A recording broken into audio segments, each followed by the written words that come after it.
জন্য ফাকরামাহু ওয়া নাআমা, তাকে সম্মান দেয় আর সম্মান দেয়, সম্পদের মালিক বানায়া দেয়। একটু খেয়াল করেন, আল্লাহ তাআলা বলতেছেন মানুষকে পরীক্ষা করার জন্য যখন তার রব তাকে সম্মান দেয়, সম্পদ দেয়, তাকে নেয়ামত প্রদান করে, সে নামাজ না পড়ুক, রোজা না রাখুক, সে মানুষের কাছে বলে বেড়ায় ফায়াকুলু রব্বি আকরামান, আমার রব আমাকে সম্মানিত করেছে।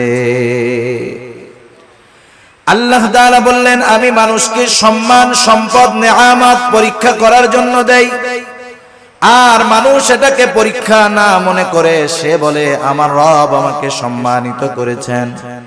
প্রথমত একটা জিনিস আমাদের ক্ষেত্রে ক্লিয়ার হওয়ার প্রয়োজন, আল্লাহ তাআলা শুধু অভাব কষ্ট